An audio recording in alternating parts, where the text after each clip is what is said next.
저는 어제 오후에 산사태가 일어난 도심리 산 70번지 일대를 다녀왔습니다.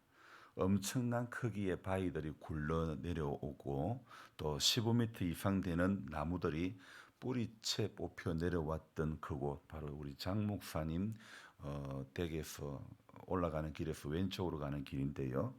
그 계곡의 소하천을 따라 이렇게 가봤는데 도대체 상태가 어찌 이렇게 심각한 산사태가 일어났을까 해서 임도를 따라 계속 올라가 보았습니다. 임도는 차를 운전해서 올라가는데 이게 끝이 없는 거예요. 점점 더 높아지는 산, 또 점점 더 어두워지는 시간, 산사태로 곳곳이 썰려 내려간 곳이 많으므로 그 길을 가는 동안에 머리털이 쭈뼛쭈뼛 이렇게 서고 정말 공포감이 들 정도로 왠지 뭐 분위기상으로는 호랑이라도 한 마리 나올 것 같은 그런 기세였죠. 올라갈수록 자연의 깊음 가운데 있었지만 저는 이런 생각을 해보지 않을 수가 없었던 것이 왜 이 자연 속에 굳이 임도를 건설했을까? 의문만 제 안에 더 깊어갔죠. 환경운동가인 최병성 목사님의 글에서도 저도 수없이 보았지만 임도를 돌아보면서 느낀 것이 이번 산사태의 주범은 자연을 훼손하여 만든 임도를 만들었던 산림청이 아닐까 이런 생각이 들었습니다. 도심리 산 70번지 이름만 해도 산사태로 토사가 썰려 내려온 곳이 거의 다가 임도와 관련해서 비가 계속 올 때 산 위에 그 물이 임도에 내려와서 임도에서 모여서 임도의 낮은 쪽으로 한꺼번에 몰려가니 이 물의 양이 기하급수학적으로 늘어날 수밖에 없었던 거죠. 그래서 산림청에서 시행하는 이 임도 만들기, 벌목, 숲 가꾸기 이런 사업들이 비가 오면 언제든지 우리나라 산을 대형 사고로 만들 수 있는 그런 폭탄 내지 지뢰와 같은 역할을 하고 있다는 것을 볼 수 있었습니다. 이번에 예천에서도 산사태가 일어났던 것, 사실 산림청이 벌목을 하고 거기에 어린 나무를 심은 곳이 이번 비에 전부 줄줄이 다 무너지고 온 가수원을 다 덮치고 여러 집을 수십 채를 덮쳐서 주민들의 생활 터전을 완전히 삼켜버리고 말았던 거죠. 산림을 가꾼다고 벌목하고 조림한 것이 동네를 어쩌면 다 떠내려가게 했던 원인이 되어버린 거죠.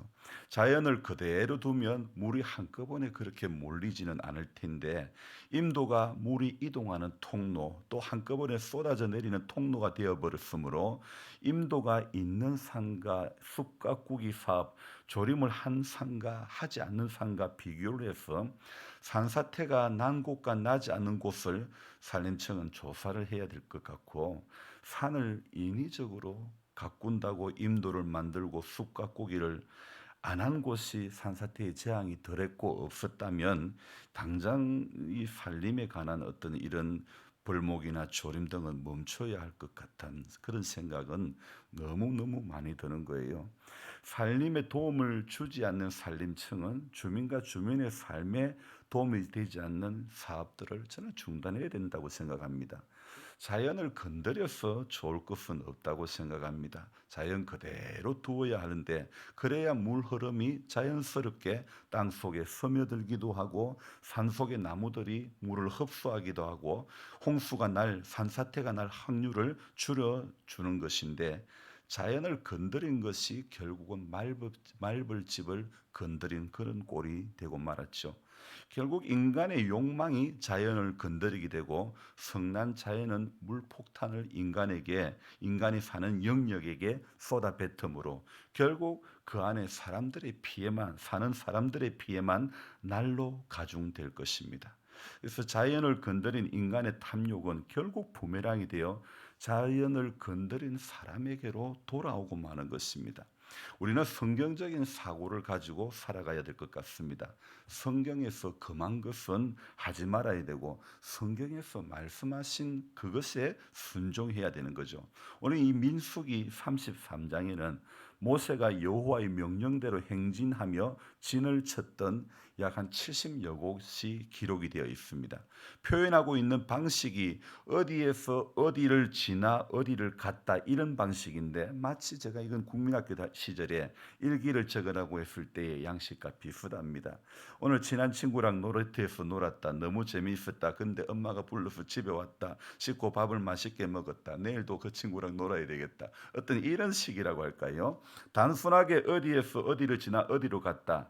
인생이 어쩌면 이런 것 같습니다. 고난을 지나 약속의 땅으로 한 걸음씩 걸어가는 그것이죠. 어디에 진을 치고, 이 민수기 33장에 다른 어떤 성경 어느 장에서도 보기 드문 이 진을 치고라는 단어가 이 33장 우리가 읽었던 앞부분에 보면요, 얼마나 많이 이 단어가 나오는지 모릅니다. 인생은 그렇습니다. 어느 장소에서 진을 치는 것. 저는 지금 제 인생의 5분의 1을 이 임기에서 진을 치고 있습니다. 각 사람은 하나님께서 예비하신 땅에서 일정 시간 진을 치고 살다가 때가 되면 하나님의 부름 앞에 이렇게 가게 되는 것이고, 마지막에는 천국에서 진을 치고 살아가게 되는 것이죠. 하나님께서는 택하신 이스라엘 백성들에게 가나안 땅을 선물로 주셨습니다. 오늘 이 민수기 33장 50절부터 마지막 절까지는 가나안 땅을 제비 뽑아 나누는 그런 내용이 기록이 되어 있는데, 장소는 어디냐? 모세에게 말씀을 주신 장소는 50절에 나와 있죠. 여리고 맞은편 요단강가 모압 평지에서 하나님께서 모세에게 말씀을 주십니다. 그리고 그 말씀을 주실 때에 입을 여시는 서두는 51절의 말씀이죠. 너희가 요단강을 건너 가나안 땅에 들어가거든. 이 51절의 말씀은 하나님께서 약속해 주신 그 땅에 들어가면 너희들이 우선적으로 해야 될 일이 무엇이라는 것을 말씀해 주고 있죠. 하나님께서는요, 이스라엘 백성들에게는 가나안 땅을 선물로 주셨습니다. 그러면 가나안 백성들에게는 무엇을 주셨을까? 이스라엘 백성들에게 가나안 땅을 주셨는데, 가나안 백성들에게는 이 심판을 줬다고 말씀드릴 수 있겠죠. 55절입니다. 같이 읽습니다. 너희가 만일 그 땅의 원주민을 너희 앞에서 몰아내지 아니하면 너희가 남겨둔 자들이 너희 눈에 가시와 너희의 옆구리에 찌르는 것이 되어 너희가 거주하는 땅에서 너희를 괴롭게 할 것이요. 자, 너희들이 사는 땅에 재앙을 불러올 것이다. 그렇게 이야기를 하고 있죠. 괴로움을 더할 것이다. 이스라엘 백성들이 가나안 땅에 있는 백성들을 쫓아내야 할 이유가 55절에 나오는 거죠. 그런데 가나안 땅의 백성들을 이스라엘 백성들이 살려둔다면, 가나안 땅의 백성들은 이스라엘 백성들을 살려둔다면 어떻게 됩니까? 가나안 백성이 이스라엘 백성을, 제가 말을 잘 안 되네요. 가나안 땅의 백성들을 이스라엘 백성들이 살려둔다면 결국 가나안 백성이 이스라엘 백성을 괴롭히는 그런 존재가 되는 거죠. 더 무서운 말씀은 56절이라는 거예요. 내가 그들에게 벌을 행하기로 생각한 것을 너희에게 행하리라. 그러니까 하나님께서는 이스라엘 백성들에게 벌을 내리시겠다는 것인가요? 이스라엘 백성들의 불순종은 이방 사람들처럼 심판의 반열에 서겠다는 그런 의미가 또한 되는 거죠. 바로 이것은요, 오늘 우리의 욕망의 관계와 비슷하다는 것이죠. 우리의 욕망의 관계가 이렇다는 것이죠. 우리는 하나님을 예배하며 세상의 욕망과도 함께 살기를 원합니다. 하지만 그것은 어쩌면 가나안 땅을 몰아내지 않는 것과 같은 것입니다. 왜냐하면 가나안 백성이 남아있게 되면 그들이 예배하는 우상 문화에 누구라도 다 물들 수 있게 되는 것과 같기 때문이죠. 그래서 하나님께서는 오늘 이스라엘 백성들에게 오늘 이 55절의 말씀은요, 단호한 선긋기를 하는 것이죠. 그래서 단호한 선긋기를 하나님께서 명령하시는 이유입니다. 나도 오늘 저와 여러분들도 가나안 백성을 몰아내야 되는 거죠. 소소한 것들도 전부 선긋기를 해야 돼. 이거 하나님 기뻐하는 거, 아는 거, 하나님 원하는 거, 원치 않는 거 전부 선긋기를 해야 되는 것입니다. 자연도 인간이 이게 자연 그대로 둬야 될 것을 인간이 자신의 생각으로 선긋기를 하고 그렇게 가다 보니까 결국은 산사태를 유발하는 주범이 된 것처럼요. 우리가 인생을 살아가면서도 하나님 앞에 몰아내야 될 것, 버려야 될 것, 쫓아내야 될 것, 소소한 것들을 전부 선긋기를 해야 되는 거죠.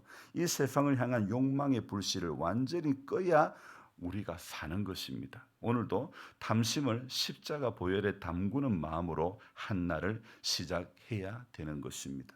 낮에는 성소에서 하나님의 임재의 상징인 구름 기둥이 또 이 이스라엘 전 족속을 덮어서 덥지 않도록 보호해 주시고 밤에는 불기둥으로 춥지 않도록 세심하게 마치 인생의 눈동자처럼 이렇게 보호하시는 은혜를 경험하였고 또 만나와 메추라기 또 마실 물 등 의복과 신발이 헤어지지 않도록 그 광야에서 40년을 하나님은 그렇게 인도해 오셨죠. 그러나 이스라엘 백성들에게 하나님의 길을 제시해도 그들은 알지 못했고 오직 그들은요 하나님의 기적의 역사만을 보면서 열광했고 믿음이 없기 때문에 하나님의 말씀 앞에 믿음으로 반응할 수도 없었던 것을 보게 됩니다.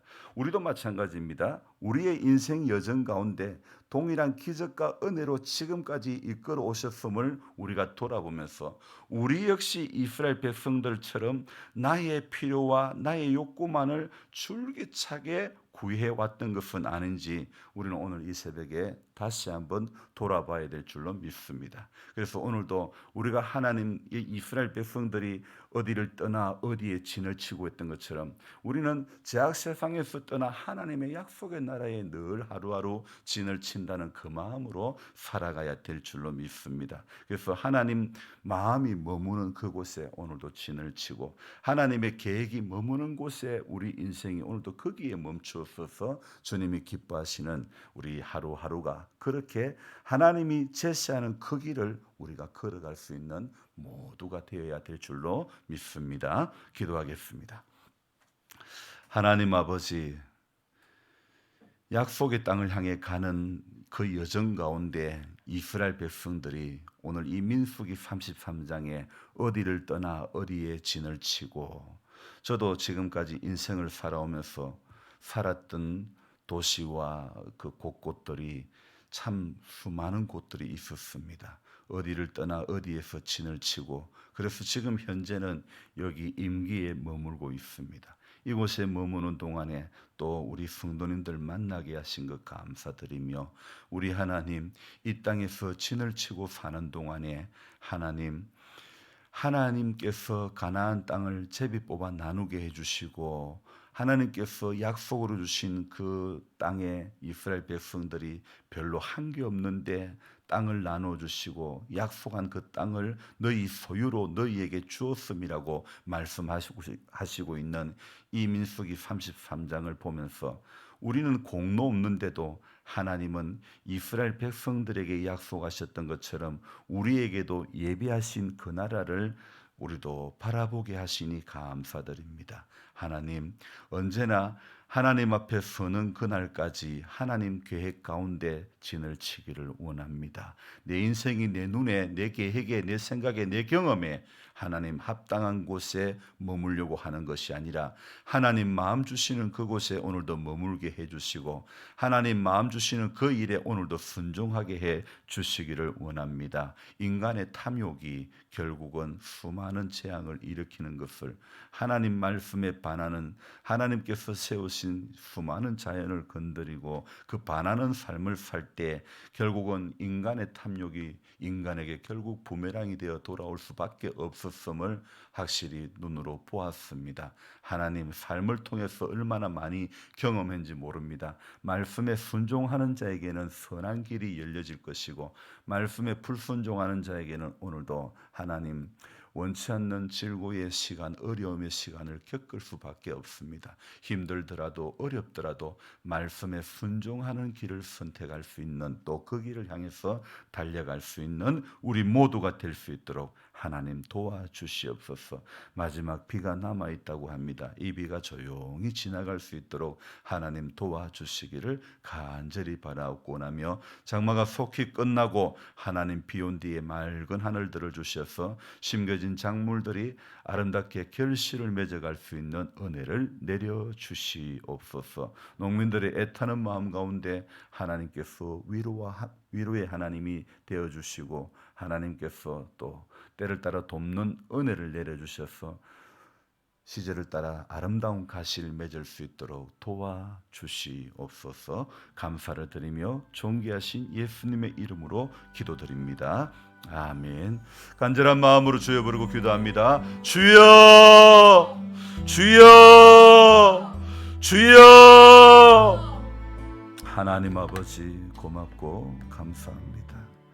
우리의 새벽을 깨워주시고 오늘도 함께해 주신 은총을 감사드리며 우리들 되지 않기를 원합니다. 하나님 언제나 약속의 말씀에 우리 모두가 붙들림 바 되게 해